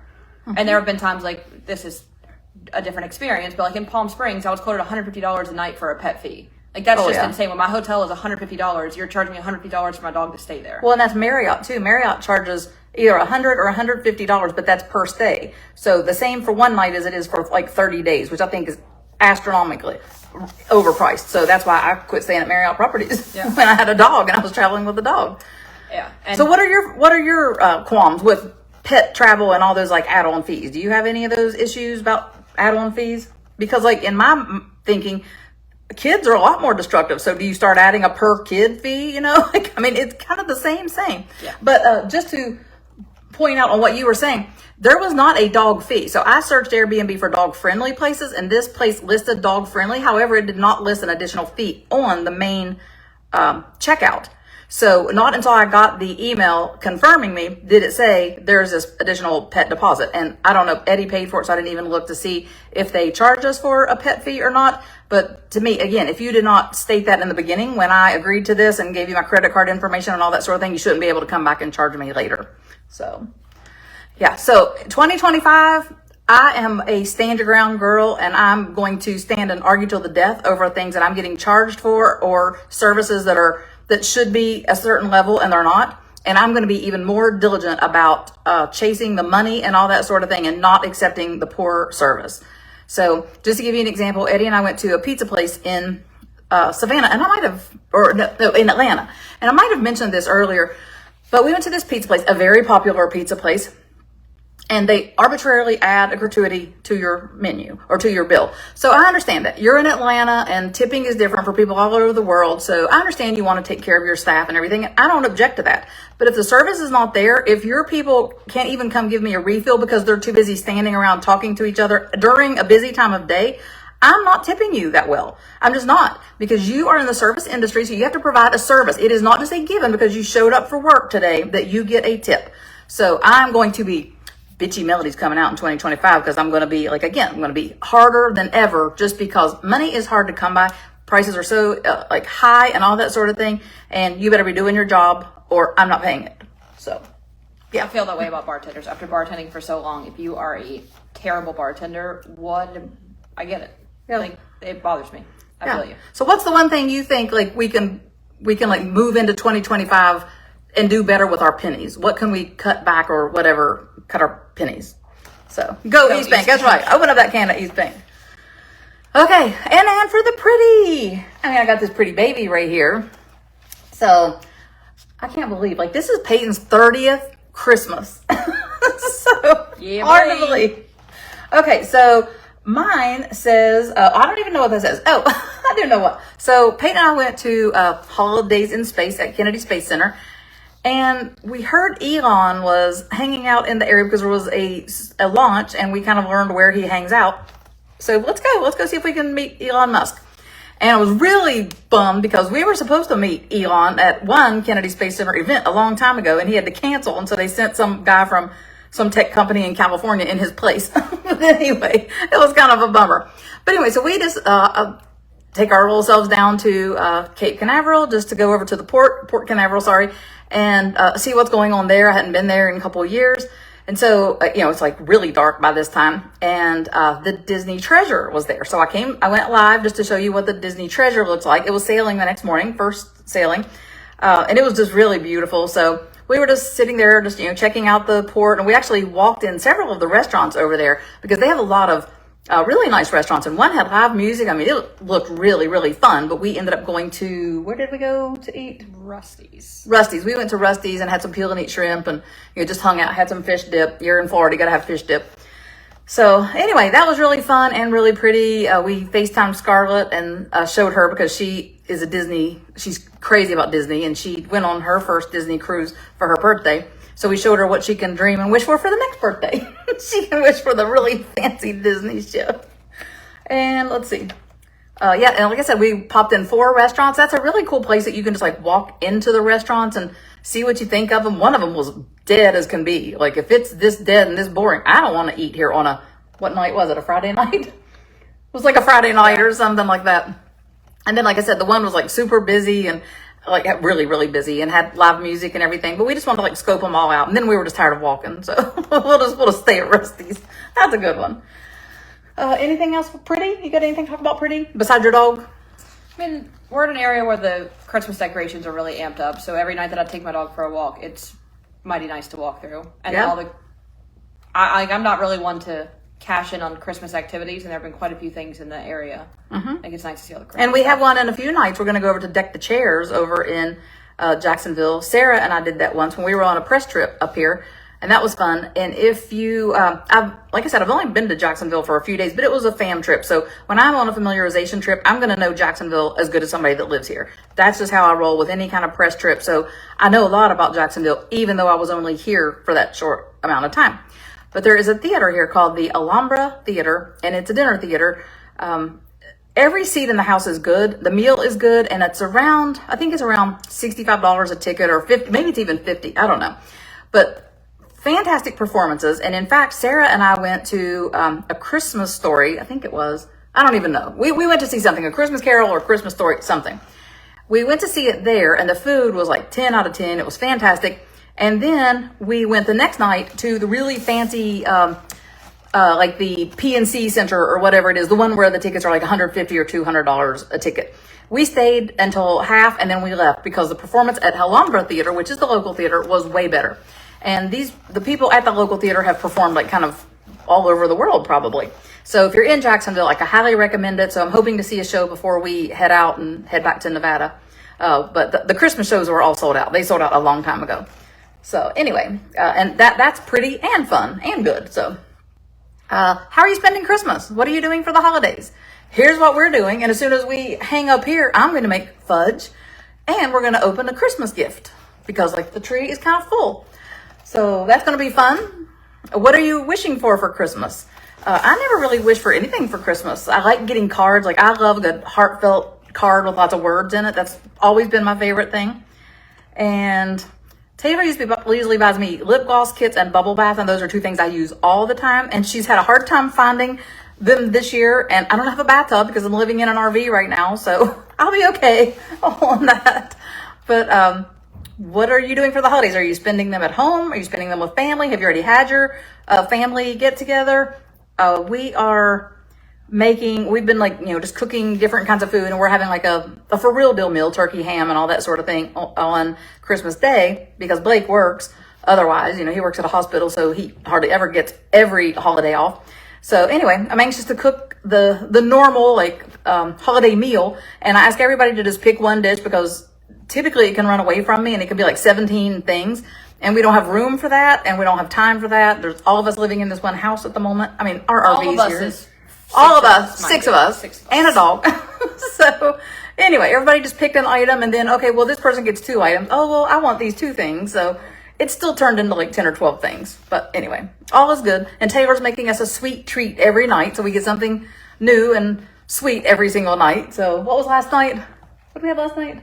Buckeye balls. I haven't had Buckeye balls in years. And they're so rich you can only eat one a day. But I haven't had my one. Oh, I have had my one today. Mm-hmm. I'm going to be like really high rolling. I'm going to have 2 today.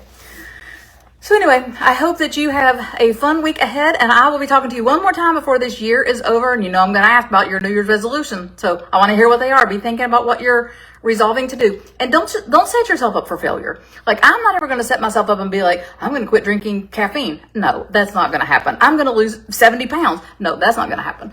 So like, pick something that you can do and achieve and feel good about yourself. So maybe I'm going to take better care of my skin. That's one of my friend in Alabama's goal for next year. Or maybe you're going to learn how to cook something special. Or maybe you're going to learn calligraphy or whatever it might be. Pick something simple, but something that you can aspire to do and check off your list.